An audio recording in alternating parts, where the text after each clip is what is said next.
ہر قسم کی تعریفات، کبریائی، بڑائی اور بزرگی اللہ رب العالمین کے لیے لائق ہے۔ بعدہ درود و سلام نازل ہو اللہ رب العالمین کی طرف سے بھیجے گئے تمام انبیاء کرام پر، بالخصوص ہمارے آخری نبی احمد مصطفیٰ محمد مصطفیٰ صلی اللہ علیہ وسلم پر، اللہم صلی وسلم و بارک علیہ۔ بزرگان دین، نوجوان ساتھیوں، عزیز بچوں، پردہ نشین خواتین اسلام، اللہ رب العالمین کا شکر احسان ہے کہ ہم اور آپ ماہ رمضان میں داخل ہو چکے ہیں۔ رمضان کا مہینہ شروع ہو چکا ہے اور چند روز گزر بھی چکا ہے۔ اللہ تعالیٰ سے دعا کیجیے کہ بار الہ ہمیں اس ماہ مبارک میں خوش دلی کے ساتھ، دل جمعی کے ساتھ، روزہ رکھنے کے ساتھ ساتھ تلاوت کلام اللہ اور دیگر اعمال صالحہ کو انجام دینے کی توفیق عنایت فرمائے، آمین۔ خطبہ مسنونہ کے بعد قرآن مقدس کی چند آیت کریمات آپ کے سامنے پیش کی گئی ہیں۔ امید کہ اسی آیت کریمہ کے ضمن میں آپ کے سامنے چند باتیں رکھنے کی کوشش کروں گا۔ اللہ رب العالمین کا ارشاد گرامی ہے، سورہ بقرہ ہے، اس سورت کا آغاز ہے جس میں اللہ رب العزت نے ارشاد فرمایا الف لام میم ذالک الکتاب لا ریب فیہ ھدی للمتقین۔ الف لام میم یہ حروف مقطعات میں سے ہے جس کے کوئی معنی نہیں ہوا کرتے۔ اس کے پیچھے بھی ایک پس منظر ہے جس کو بیان کروں گا، پہلے ترجمہ سن لیں۔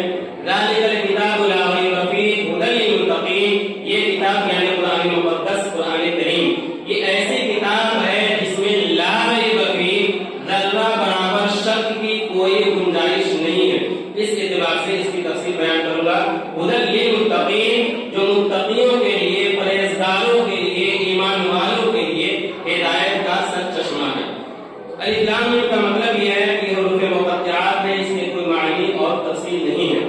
یہ حروف جیسے نازل ہوا ویسے ہی ہے، مفسرین اس کے معنی کو بیان نہیں کرتے ہیں، یوں بیان کرتے ہیں کہ یہ اللہ رب العالمین کی طرف سے جتنے حروف مقطعات ہے، الف لام میم ہو یا الف لام میم صاد ہو یا الف لام را ہو یا الف لام میم را ہو وغیرہ، جتنے بھی آپ شروع کے آغاز میں پڑھتے ہیں اس کو حروف مقطعات کہتے ہیں۔ اس کے پیچھے پس منظر یہ ہے کہ جس قوم کے اوپر اور جس وقت اور جس سرزمین پر اس قرآن کریم کو نازل کیا گیا تھا، وہ لوگ عربی زبان کے ماہر تھے، عربی زبان کے جاننے والے تھے، ان کی اس زبان پر اچھی پکڑ تھی، فصاحت اور بلاغت کے مالک تھے۔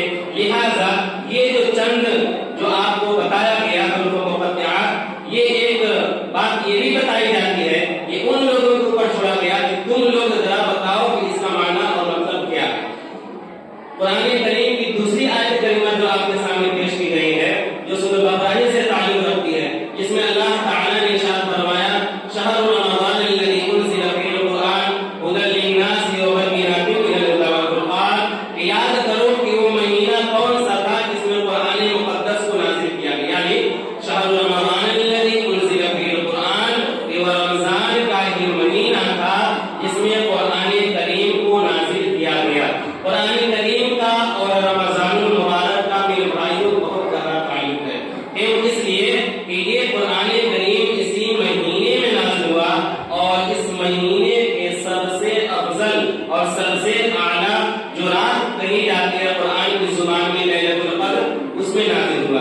تو ہمیں آپ کو کہنا یہ ہے کہ مہینہ رمضان کا سب سے افضل ہے، قرآن اللہ کی کتاب سب سے افضل ہے، فرشتے جو لے کر آئے نبی مکرم صلی اللہ علیہ وسلم پر وحی کے شکل میں جو نازل ہوا، وہ فرشتے تمام فرشتوں میں سب سے افضل ہے، وہ نبی سب نبیوں کے سردار، وہ امت خیر امت کے لقب سے ملقب کی گئی، یعنی سب سے بہتر امت اور امت محمدیہ ہم اور آپ۔ تو پھر ہمارے اور آپ کی ذمہ داری کیا بنتی ہے اس قرآن کریم کے تعلق سے؟ ہمارا اپنا انفرادی طور پر کیا فریضہ بنتا ہے؟ قرآن جو ہمیں یہ تحفہ ملا ہے، اس کا ہم سے مطالبہ کیا ہے؟ یہ آج کے خطبہ جمعہ میں آپ کے سامنے پیش کروں گا۔ میرے بھائیوں، قرآن کریم جو اللہ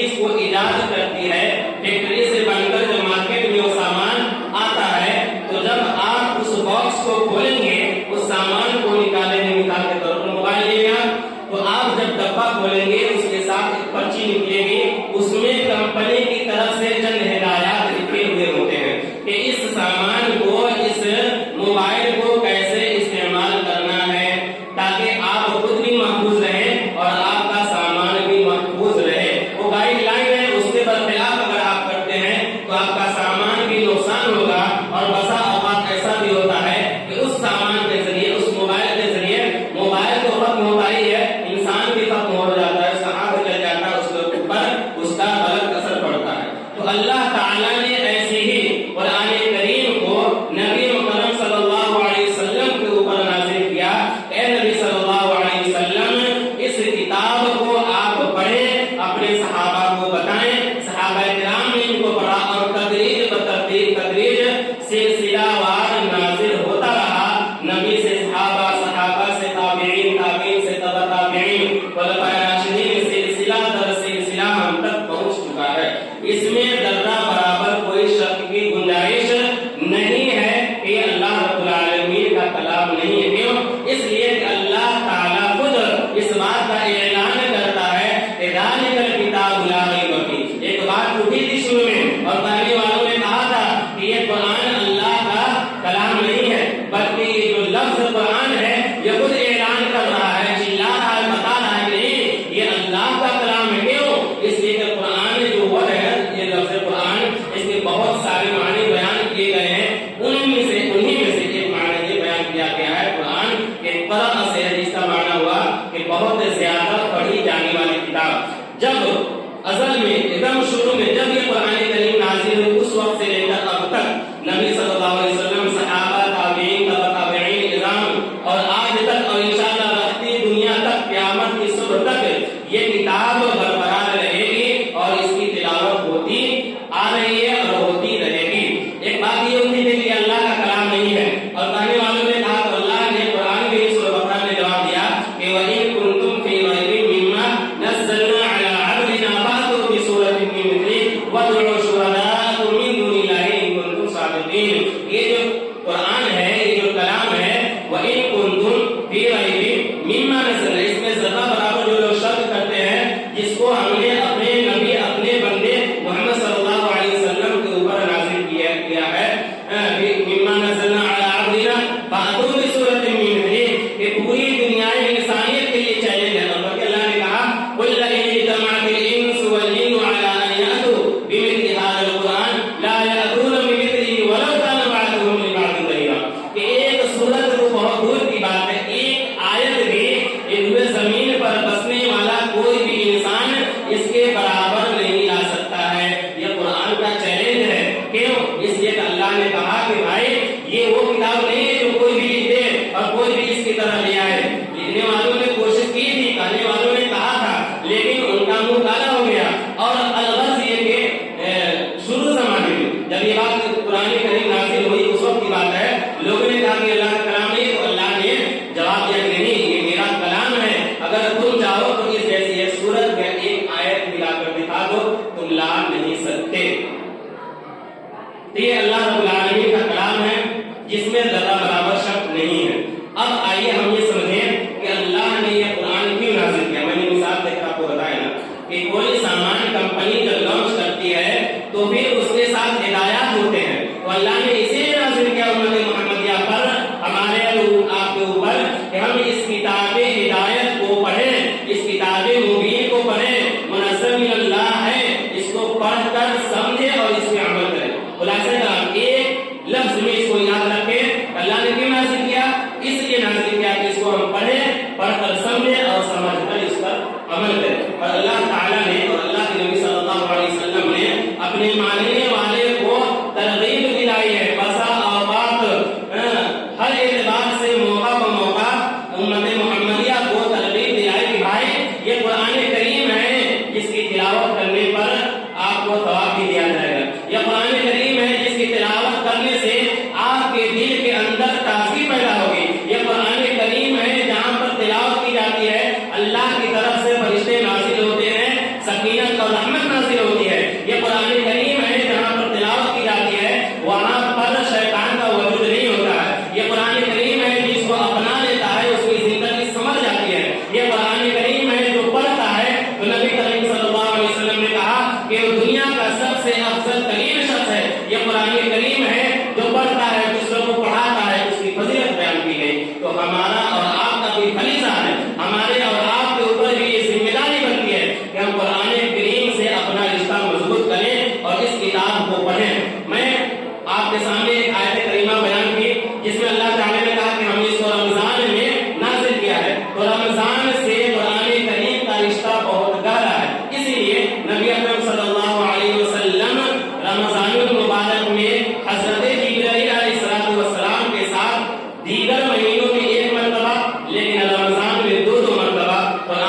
اللہ کے نبی حضرت جبرائیل علیہ السلام کو سنایا کرتے تھے اور اس کا غور کیا کرتے تھے. اور اس کی فضیلت یہ بتائی گئی کہ من قرأ حرفا من کتاب اللہ فلہ بحسنہ والحسنۃ بعشر امثالها. لا اقول الف لام میم حرف ولكن الف حرف ولام حرف ومیم حرف.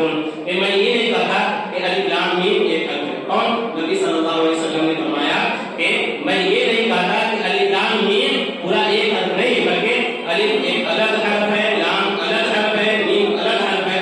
گویا جو بندہ مومن الف لام میم پڑھتا ہے اس نے 3 حرف کی تلاوت کی، اور جس نے 3 حرف کی تلاوت کی گویا کہ اس کو 10 نیکیوں سے نوازا جائے. اسی طریقے سے ترغیب دلاتے ہوئے اللہ کے نبی صلی اللہ علیہ وسلم نے کہا اقرأوا القرآن فإنه يأتي يوم القيامة شفيعا لأصحابه. اے امت مسلمہ کے لوگوں سنو، قرآن کریم کی تلاوت کیا کرو، قرآن کریم کو پڑھو اور اس کو سمجھو. کیوں؟ اس لیے کہ کل قیامت کا دن ہوگا جو قرآن کریم تمہارے حق میں اللہ رب العالمین کے سامنے کھڑے ہو کر سفارش کرے گا اور یہ کہے گا اے اللہ رب العالمین، یہ وہ بندہ ہے جو میری تلاوت کیا کرتا تھا اور ہمارا اس کا رشتہ بہت گہرا تھا. ہر حال میں ہر اعتبار سے ہم سے اس کا رشتہ ختم نہیں ہوا، بلکہ یہ تلاوت کرنے کا عادی ہو چکا تھا اور قرآن کی زیادہ سے زیادہ کثرت سے تلاوت کیا کرتا تھا. میرے بھائیو، یہ 2 حدیث آپ کے سامنے بیان کیا، ایک فضیلت سے اور ایک ترغیب کے تعلق سے. اس کے بعد ہم یہ کہنا چاہتے ہیں، یہ باتیں آپ سنیے کہ اللہ کا کلام اس میں کوئی شک نہیں، اس کو پڑھنا ہے ثواب اور خیر کا باعث ہے. لیکن اب ہم اپنے طور پر اپنے گریبان میں جھانکیں اور اپنا محاسبہ کریں، اپنا محاسبہ کریں. اور اسی طریقے سے ہر بندے مومن، ہر فرد بشر کی خود کی ذمہ داری بنتی ہے کہ اس کا اپنا تعلق قرآن کریم سے کیسا ہے. یہ کہہ کر کوئی انسان چھٹکارا نہیں لے سکتا ہے کہ ہم پڑھے ہوئے نہیں ہیں، ہم پڑھے ہوئے نہیں ہیں، ہم جاہل ہیں. کس نے آپ کو جاہل رکھا؟ آپ جس قوم کے ماننے والے ہیں، آپ جس نبی کے ماننے والے ہیں، جس کلام کی بات ہو رہی ہے، اس کی سب سے پہلی آیت کریمہ جو قرآن کریم کی ہے یہ تعلیم سے تعلق رکھتی ہے. اور اللہ نے سب سے پہلے کہا اقرأ بسم ربک الذی خلق خلق الانسان من علق. قرآن کریم کو پڑھو، دیگر دنیاوی تعلیمات کو حاصل کرو. یہ کہہ کر کوئی چھٹکارا حاصل نہیں کر سکتا کہ ہم پڑھے نہیں ہیں، ہم جاہل ہیں. ایک مسلمان ہو کر جاہل نہیں ہو سکتا ہے. مسلمان وہ ہوتا ہے جو پڑھا ہوا ہوتا ہے. کیوں؟ اس لیے کہ یہ قرآن ہے اور اس کی سب سے پہلی آیت جو نازل ہوتی ہے وہ تعلیم سے تعلق رکھتی ہے. اگر آپ قرآن کی جو پہلی آیت ہے اس سے ہی آپ کا تعلق نہیں ہے تو پھر دوسری آیتوں سے آپ کا تعلق کیسے ہو سکتا ہے؟ جب انسان پڑھے گا نہیں تو قرآن کی تلاوت کیسے کرے گا؟ جب تلاوت کرے گا نہیں تو اس آیت کو سمجھے گا کیسے؟ اور جب اس کو سمجھے گا نہیں تو پھر جو قرآن کا مقصود ہے، مطلوب ہے، اس پہ عمل کرنا، پھر عمل کیسے کرے گا؟ آج بہت آسانی کے ساتھ ہم یہ کہہ کر نکل جاتے ہیں ہم پڑھے ہوئے نہیں ہیں. میرے بھائی، آپ کو کس نے روکا ہے نہیں پڑھنے کے لیے؟ اور پڑھنے اور سیکھنے کی کوئی عمل نہیں ہوتی ہے. دنیا کے اندر بہت سارا کام ہے، بہت سارا کاروبار ہے. لوگ آخری عمر تک ریٹائر ہونے سے پہلے یعنی عمر گزرنے کے حد تک کام کرتے رہتے ہیں، سیکھتے رہتے ہیں. اس لیے پیٹ کا مسئلہ ہے، اگر وہ نہیں کریں گے تو کھائیں گے کہاں سے؟ لیکن قرآن پڑھنے اور سیکھنے کی توفیق نہیں ہوتی ہے. کیوں؟ اس لیے کہ وہ لاپرواہ ہے، اس کو یہ فکر نہیں ہے کہ کل قیامت کا دن ہوگا، اللہ رب العالمین اپنے بارگاہ میں ہوں گے اور نبی صلی اللہ علیہ وسلم وہاں پہ حاضر ہوں گے اور یہ کہیں گے وقال الرسول یا ربی ان قوم اتخذوا هذا القرآن مهجورا. کہ اے اللہ، یہ میری قوم کے لوگ ہیں، یہ میرے ماننے والے ہیں جس نے قرآن کو چھوڑ دیا تھا. اب ذرا آپ اپنے اندر غور کریں اور محاسبہ کریں. ہر فرد بشر کی ذمہ داری ہے. کل قیامت کے دن اللہ کے بارگاہ میں آپ کے چہرے کے سامنے آپ کیسے پیش کریں گے؟ اللہ اور اس کے رسول کا سامنا کیسے کریں گے جب ہمارے اور آپ کے خلاف نبی صلی اللہ علیہ وسلم کی ذات گرامی ہوگی؟ اللہ رب العالمین کے بارگاہ میں یہ شکایت درج کی جائے گی آپ کے خلاف، ہمارے خلاف، یہ وہ لوگ ہیں جو قرآن چھوڑ دیے تھے. میرے بھائیوں، جب آپ کے خلاف وہاں یہ بات کی جائے گی اور سب سے عظیم شخصیت کہ جو حامل اور مالک ہیں ان کی بات کرنے والی نہیں ہے، اللہ رب العالمین کے سامنے جب یہ بات پیش کی جائے گی وقال الرسول یا ربی ان قوم اتخذوا هذا القرآن مهجورا. اے اللہ، یہ میرے قوم کے لوگ ہیں، میرے ماننے والے ہیں جو قرآن کو چھوڑ دیے تھے. پڑھنا، غور کرنا، سمجھنا اور عمل کرنا اس اس وقت ہر فرد بشر کی کیا کیفیت ہوگی؟ ذرا غور کریں، آپ اپنے آپ میں سوچیں کہ اللہ کے بارگاہ میں ہم ہوں گے، نبی کی ذات ہوگی، وہاں ہمارے خلاف شکایت درج کی جائے گی کہ یہ قرآن کو چھوڑ دیا تھا، پڑھتا نہیں تھا، سنتا نہیں تھا، غور نہیں کرتا تھا، عمل نہیں کرتا تھا۔ اس وقت یہ جواب دیں گے ہم پڑھے نہیں تھے، ہم جاہل تھے؟ اللہ کے بارگاہ میں یہ جواب دے کر نکل جائیں گے؟ چھٹی مل جائے گی؟ نہیں میرے بھائی، اس وقت آپ کی پکڑ ہوگی کہ کیوں نہیں پڑھے۔ لہٰذا ہر فرد بشر کی، ہر انسان کی ذمہ داری بنتی ہے کہ قرآن کریم کو پڑھیں، پڑھنا سیکھیں۔ ہمارے اندر اتنی جہالت پھوٹ کر بس چکی ہے، ہم یہ سمجھتے نہیں پڑھے تو کیا ہو گیا، جو پڑھے ہیں ان کے پاس بیٹھ جاتے ہیں، رمضان کا مہینہ ہے، ثواب ملے گا، وہ پڑھنے والے ہیں اسی کے پاس بیٹھتے ہیں۔ ابھی صاحب تراویح پڑھاتے ہیں، بڑے بڑے تراویح سن لیتے ہیں، اینڈ جوڑ کر کے جیسے تیسے، اور اللہ معاف کرے پڑھنے اور پڑھانے والے کل قیامت کے دن کیا جواب دیں گے؟ قرآن کے پڑھنے کا وہ طریقہ نہیں ہے، قرآن کو پڑھنے کا طریقہ قرآن خود بیان کرتا ہے۔ قرآن کہتا ہے ورتل القرآن ترتیلا، یاد رکھیں کہ قرآن کو ترتیل کے ساتھ تھار کر اس کی تجوید کی رعایت کرتے ہوئے پڑھا جائے۔ وہ حفاظ کرام کیا جواب دیں گے؟ وہ ذمہ داران مسجد کیا جواب دیں گے؟ وہ مقتدی حضرات کیا جواب دیں گے؟ یہ قرآن کے ساتھ کھلواڑ اور مذاق نہیں تو کیا ہے؟ کیا قرآن کا یہی حق ہے تو اس کو 80 کی اسپیڈ میں پڑھا جائے، چاہے وہ ہم ہو یا کوئی بھی ہو؟ وہ مسئلہ الگ ہے، لیکن بات سننے اور سمجھنے اور غور کرنے کی ہے۔ کیا قرآن کا یہی مطالبہ ہے کہ پورے سال ہم کو زینت بنا دو الماری کی، اور رمضان آئے حافظ صاحب پڑھا دیں گے، ہم سن لیں گے، ہم بریو ذمہ ہو گئے؟ نہیں نہیں، قرآن کا یہ مقصد نہیں ہے، قرآن کا یہ مطلب نہیں ہے۔ جس قرآن کو آپ نماز میں، چاہے فرض نماز ہو، سنت نماز ہو، نفل نماز ہو، تراویح ہو، تہجد ہو، الغرض دنیا کی کوئی بھی نماز آپ پڑھ رہے ہو، آپ کو نماز میں اسی قرآن کو اس کے رعایت کے ساتھ، تجوید کی رعایت کرتے ہوئے حرف کی ادائیگی کے ساتھ پڑھنا ہے۔ حرف کے کٹنے سے، حرف کے بدلنے سے معنی بدل جاتا ہے۔ لہٰذا اگر ایسا ہوتا ہے، پڑھانے اور سننے والے سب ذمہ دار ہوں گے۔ کم سے کم ہم مسلمان ہیں، ہم اللہ کے نبی صلی اللہ علیہ وسلم کے ماننے والے ہیں، قرآن ہم پر نازل ہوا، ہم تو کم سے کم قرآن کا مذاق نہ اڑائیں، ہم تو قرآن کے ساتھ کھلواڑ نہ کریں۔ آپ سن کر آپ کو عجیب لگتا ہوگا کہ آپ کے امام صاحب کیا بول رہے ہیں، حقیقت بول رہا ہوں، یہ قرآن کے ساتھ کھلواڑ اور مذاق ہے۔ قرآن کا حق یہ ہے کہ اس کو سنجیدگی کے ساتھ، اطمینان کے ساتھ، تجوید کی رعایت کرتے ہوئے ٹھہر کر پڑھا کرے۔ اب جانتے ہیں نبی صلی اللہ علیہ وسلم سورہ محمد کی ایک آیت کریمہ پوری رات تہجد کی نماز پڑھ رہے، ایک آیت غور سنیں، ایک آیت کریمہ پوری نماز میں پڑھتے رہے، صرف ایک آیت، اور یہی اللہ کے نبی صلی اللہ علیہ وسلم ہے۔ حضرت عبداللہ بن مسعود رضی اللہ تعالیٰ عنہ ہے، اللہ کے نبی صلی اللہ علیہ وسلم کہتے ہیں حضرت عبداللہ بن مسعود سے کہ مجھے قرآن پڑھ کر سناؤ۔ حضرت عبداللہ بن مسعود خود بیان کرتے ہیں کہ دنیا کی سب سے بہتر اور سب سے افضل ترین شخص جس پہ قرآن نازل ہوا یہ نبی صلی اللہ علیہ وسلم، اور مجھ سے کہا ہے کہ پڑھ کر سناؤ، ہے حکم ہے تو اس کو بجا لانا۔ حضرت عبداللہ بن مسعود رضی اللہ تعالیٰ عنہ قرآن پڑھنا شروع کرتے ہیں، سورہ نساء کا آغاز کرتے ہیں۔ سورہ نساء جب پڑھنا شروع کرتے ہیں تو 40 آیت پڑھ کر آیت نمبر 41 پر پہنچتے ہیں۔ فَكَيْفَ إِذَا جِئْنَا مِن كُلِّ أُمَّةٍ بِشَهِيدٍ وَجِئْنَا بِكَ عَلَىٰ هَٰؤُلَاءِ شَهِيدًا۔ اتنا پڑھنا ہوتا ہے حضرت عبداللہ بن مسعود کا کہ نبی صلی اللہ علیہ وسلم ہاتھ کے اشارے سے منع کرتے ہیں، اور یہ کہتے ہیں کہ بس کر کیوں، اس لیے کہ وہ آیت کان سے ٹکراتی ہے، وہ منظر سامنے آتا ہے، کیا حال ہوگا، کیسی کیفیت ہوگی۔ فَكَيْفَ إِذَا جِئْنَا مِن كُلِّ أُمَّةٍ بِشَهِيدٍ وَجِئْنَا بِكَ عَلَىٰ هَٰؤُلَاءِ شَهِيدًا، کہ ہر امتی کو گواہ کے طور پر پیش کیا جائے گا، اور سب پر نبی صلی اللہ علیہ وسلم کی ذات گرامی کو پیش کی جائے گی۔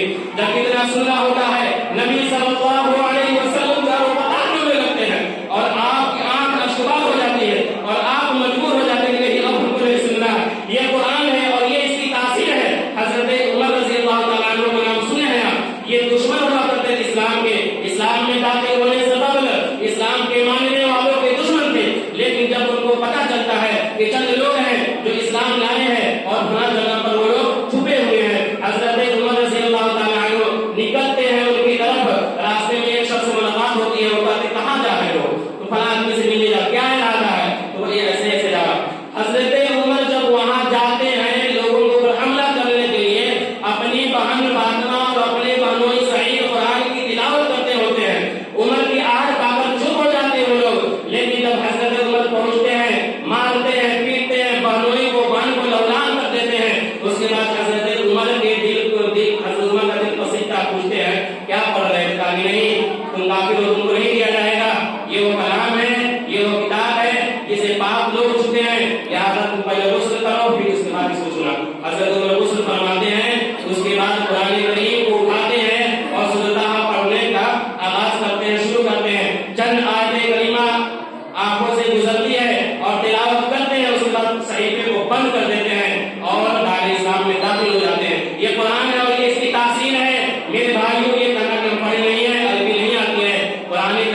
ترجمہ ہر زبان میں موجود ہے، آپ اس کو اردو میں پڑھ سکتے ہیں، ہندی میں پڑھ سکتے ہیں، اور کسی کے ورگلانے میں، کسی کے بعد میں کبھی بھائیوں نوجوان ساتھیوں خاص طور سے آپ سے بتاتی ہوں کہ نہیں آنا، بلکہ قرآن آسان کتاب ہے، قرآن خود اعلان کرتا ہے، قرآن کہتا ہے وَلَقَدْ يَسَّرْنَا الْقُرْآنَ لِلذِّكْرِ فَهَلْ مِن مُّدَّكِرٍ، پڑھنے والوں کے لیے، سمجھنے والوں کے لیے اللہ نے اس کی کتاب کو آسان کر دیا ہے۔ اگر آپ پڑھنا چاہیں گے، اس سے اپنا رشتہ مضبوط کریں گے، اللہ آپ کے دل کو کھول دے گا۔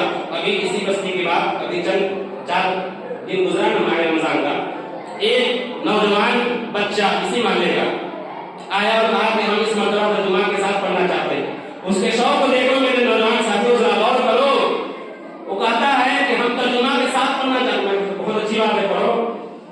چند دن کی بات ہے، 3-4 دن وہ بچہ تلاوت کیا نا، اس کا اثر اس کے اوپر اتنا ہوا، بہت ساری باتوں میں سے ایک بات، وہ لڑکا اسکول نہ پڑھنے والا ہے، مدرسے داخل جانے والا نہیں ہے، لیکن اردو سمجھتا ہے نا، اس کے دل میں ایک بات بیٹھ گئی، وہ یہ کہتا ہے کہ میں پڑھا ہوں کہ آدمی اپنی زندگی میں جانے انجانے میں شرک کر دیتا ہے اور اس کو اس کا احساس نہیں ہوتا۔ وہ بچہ کہتا ہے کہ میں یہ پڑھا ہوں کہ آدمی اپنی زندگی میں جانے انجانے میں شرک کر دیتا ہے، اللہ سے بغاوت موڑ لیتا ہے، لیکن وہ اطمینان بخش ہوتا ہے، اس کو پتہ نہیں چلتا ہے۔ کہنا یہ ہے اس بچے کے اندر شرک کی غلاظت کیا ہے، یہ تو دل میں بیٹھا نا، وہ بچہ یہ سمجھ نہیں آنا کہ شرک کی خطرناکی کیا ہے، وہ بچہ یہ سمجھ نہیں آنا کہ اللہ تعالیٰ شرک کو کبھی معاف نہیں کرتا ہے۔ آج وہ شرک کو سمجھا ہے، انشاءاللہ العزیز اگر اس کا یہ طرز عمل رہا اور ایسا ہی پڑھتا رہا تو کل وہ توحید کی عظمت کو سمجھے گا۔ قرآن کریم میں 2-4 چیزوں پہ زیادہ تر غور کیا گیا ہے، اور متشابہات جو آیت کریمہ ہے متشابہات والی، اس میں کیا ہے، یہی تو بات ہے، اللہ تعالیٰ ہم سے اور آپ سے مخاطب ہوتا ہے، بار بار ایک ہی بات کو کہتا ہے کہ مان لو عمل کر لو، ایک چیز کو آپ سمجھ لیے وہی توحید کی بات ہے، آگے اس کو ہلکے میں پڑھ لیجیے گا، سمجھ لیجیے گا۔